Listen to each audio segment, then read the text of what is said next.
کا لشکر صدقا وفا۔ الرحمن الرحیم نحمدہ ونصلی علی رسولہ الکریم، اما بعد۔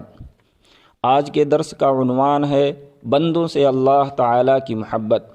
سورہ توبہ کی آیت نمبر 24 کا مفہوم ہے، آپ فرما دیجئے اگر تمہارے باپ اور بیٹے اور تمہارے بھائی اور تمہاری عورتیں اور تمہارا خاندان اور تمہارا کمایا ہوا مال اور وہ تجارت جس کے نقصان کا تمہیں ڈر ہے اور تمہارے پسندیدہ مکان، یعنی ان سب چیزوں سے تم اللہ اور اس کے رسول کے لیے جہاد کرنے کی نسبت زیادہ محبت رکھتے ہو، تو یہاں تک انتظار کرو کہ اللہ اپنا حکم صادر فرمائے، اور اللہ فاسق قوم کو راہ ہدایت نہیں دکھاتا۔ اس آیت کریمہ سے ثابت ہوتا ہے کہ مسلمان کو سب سے زیادہ محبت اللہ اور اس کے رسول سے ہونی چاہیے۔ حدیث میں بھی یہ مضمون آیا ہے کہ کسی شخص کا ایمان اس وقت تک کامل نہیں ہو سکتا جب تک کہ وہ اپنی اولاد، اپنے والد اور سارے انسانوں سے زیادہ رسول اکرم صلی اللہ علیہ وسلم سے محبت نہ رکھے۔ بعض لوگوں کو اشکال ہوتا ہے کہ بسا اوقات ہمیں اپنے اہل و عیال اور بھائی بہنوں سے زیادہ محبت ہوتی ہے، جس کا مطلب یہ ہوا کہ ہمارا ایمان کامل نہیں ہے۔ اہل علم نے اس اشکال کا جواب یہ دیا ہے کہ محبت کی 3 قسمیں ہیں، طبعی، عقلی اور عشقی۔ طبعی محبت مادی محبت ہے، جیسے ماں باپ کو اولاد سے یا اولاد کو ماں باپ سے اور رشتہ داروں کی آپس میں محبت ہوتی ہے۔ عقلی محبت، اسے ہم ایمانی محبت بھی کہہ سکتے ہیں، جس کا ذکر قرآن اور حدیث میں آیا ہے۔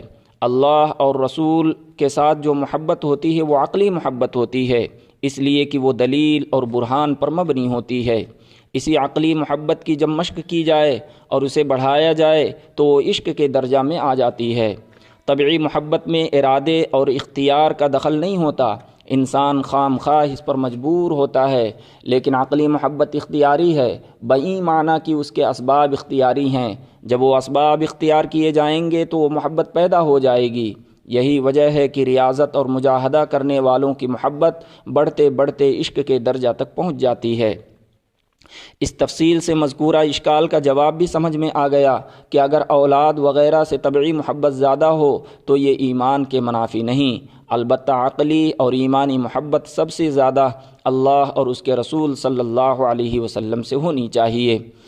محترم سامعین، اللہ تعالیٰ اپنے بندوں سے جو محبت کرتے ہیں اس کا تقاضا بھی یہ ہے کہ بندے سب سے زیادہ محبت اللہ ہی سے رکھیں۔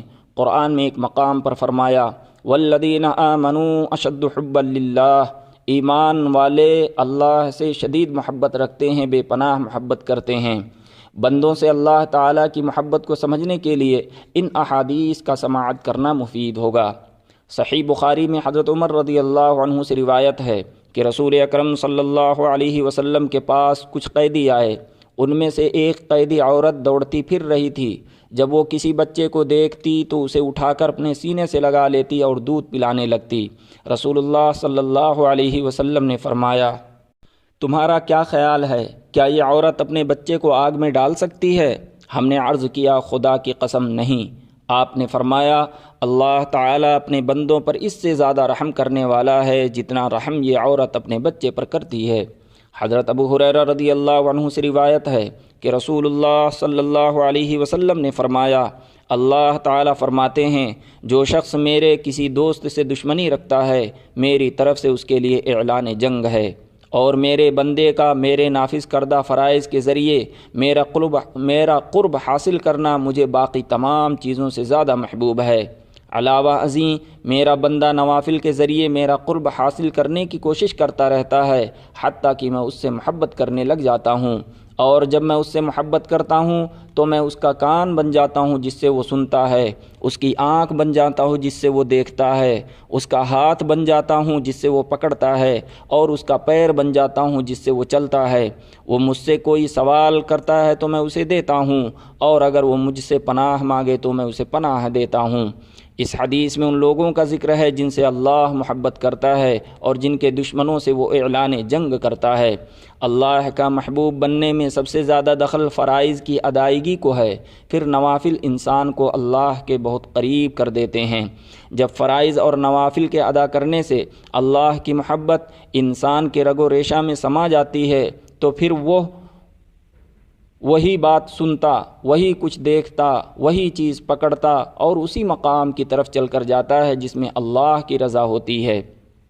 حضرت ابو ہریرہ رضی اللہ عنہ فرماتے ہیں کہ میں نے حضور اقدس صلی اللہ علیہ وسلم کو یہ فرماتے ہوئے سنا کہ اللہ تعالیٰ نے جو رحمت پیدا فرمائی ہے اس کے 100 حصے کیے ہیں، 99 حصے اپنے پاس روک لیے اور ایک حصہ اس دنیا میں اتارا ہے، جس کی وجہ سے لوگ آپس میں ایک دوسرے پر رحم اور شفقت کا معاملہ کرتے ہیں، حتیٰ کہ گھوڑی اپنے بچے کو بچانے کے لیے پاؤں اٹھا لیتی ہے تو یہ بھی اسی رحمت کی وجہ سے ہے۔ محترم سامعین، اللہ تعالیٰ نے اپنی رحمت کے 100 حصوں میں سے ایک حصہ جو اس دنیا میں اتارا ہے، اسی کا اثر انسانوں اور حیوانوں سب میں ظاہر ہو رہا ہے کہ والدین کی اولاد سے اور اولاد کی والدین سے محبت، اسی طرح جانوروں کا اپنی اولاد پر ترس کھانا اسی رحمت کی وجہ سے ہے۔ قیامت کے دن رحمان و رحیم کی رحمت کے 99 حصوں کا ظہور ہوگا، گنہگاروں کی بخشش ہوگی، اہل ایمان کو جنت میں اعلیٰ مقامات سے نوازا جائے گا۔ بندوں سے اللہ تعالیٰ کی محبت کے ہزاروں کرشمے ہیں جو ہم دن رات دیکھتے ہیں۔